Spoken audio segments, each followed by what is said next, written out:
Chapter 4, Part 3. Before we went to sleep, I climbed out of bed. We went to the living room. I fell on my knees and began to pray.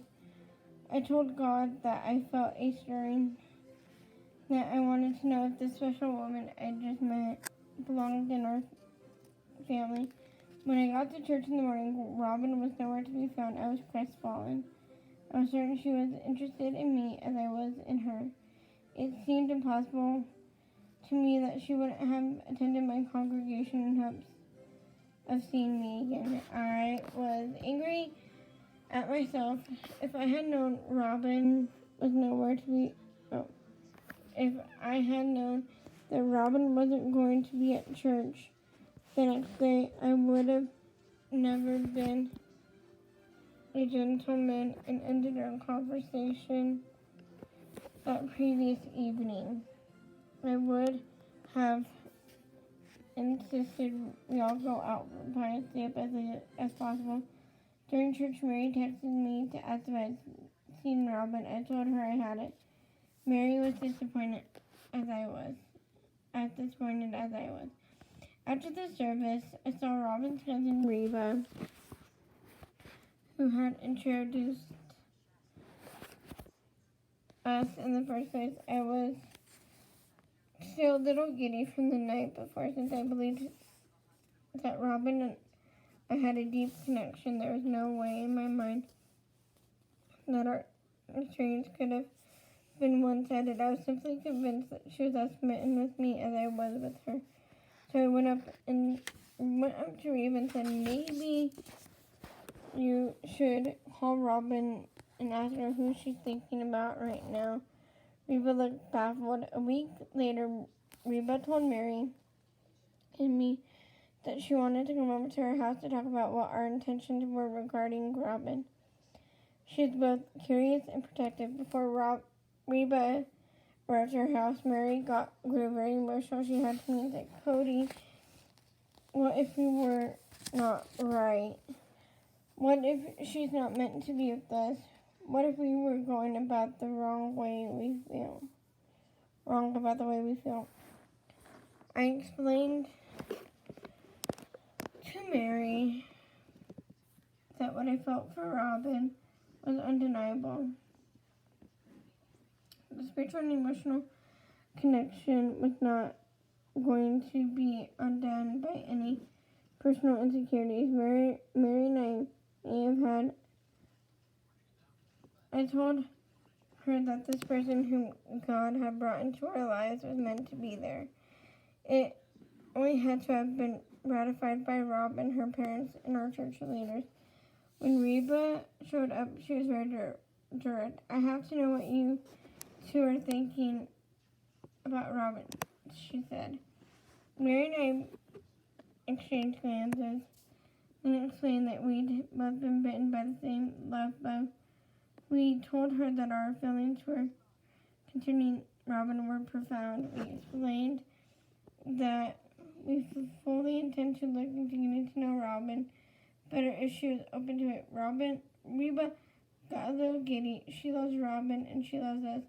She was excited to see if our families were meant to be together. Now we are back to Robin's point of view. After my cousin talked to Cody and Mary, she called me and told me I needed to get down to Lehi immediately. This was crazy since Lehi is 300 miles from where I lived. I told her she was out of her mind. I had zero intention of coming down and following in line with her little pan. Robin, Reba said, this is a good family. They're very interested in you. There are a lot of positive things happening here. You need to come and meet all of them. All of them, I said. How many are there?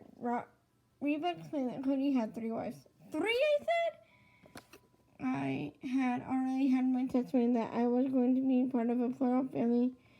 And I knew since that I was a divorcee with older children, I wouldn't be the first wife again, but I never even entertained the possibility of being a 4th wife. The majority of men in our faith have 2 wives. Fewer have 3 wives, and hardly any have 4. It's just too challenging. So Reba told me Cody had 3 wives. I was a little taken aback. It seemed like a lot. Then she informed me they'd been a family together for 16 years. It seemed inconceivable that I put myself in this situation. I told Reba no. No way. I don't need these complications anyway. I can't afford this trip. But Reba insisted and told me that she would pay for my gas. I still told her no, but said I would think about it.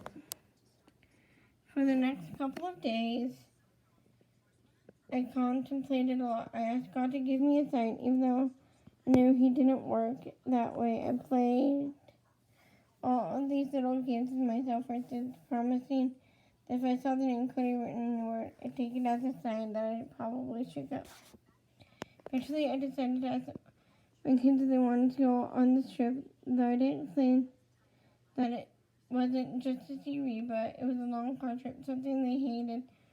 I figured I'd be off the hook. I guess I was looking for an excuse not to go. But to my surprise, they said they wanted to go, so I agreed.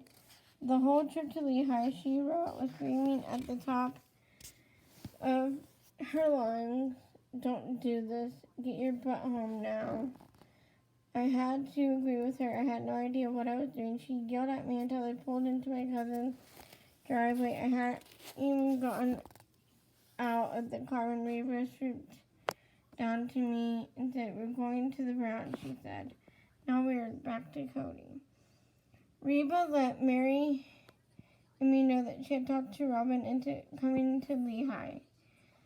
I was excited and I wanted to put together a barbecue to welcome her. I still hadn't told Janelle about Robin. I had only seen Robin a handful of times. I wasn't sure what sort of footing we were on. I wanted to make sure she was at least slightly open to the idea of a relationship with me before I broached the subject with my wife. Naturally, I would need their consent before I approached Janelle first. I explained what had been going on with Mary, Robin, and me, and what my feelings were. When I finished talking, Janelle had a surreal expression. She was overcome with emotion. She put her hand over her chest and said, "Oh my goodness, there's something special about this. This is supposed to happen." Tears welled up in her eyes. She said she felt a burning in her bosom. It was undeniable.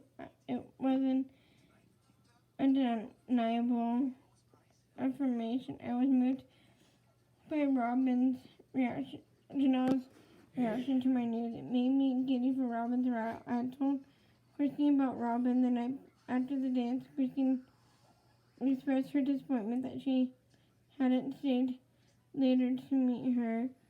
Christine is such a warm and inviting person. I knew that she would go out of her way to welcome Robin. Soon I had my wife's consent to get to know Robin. I found myself counting down the minutes until Robin turned up. I was smitten, and I was convinced that Robin felt the same way about me. I thought that when Robin arrived at my house, we'd be off to the races. No such luck.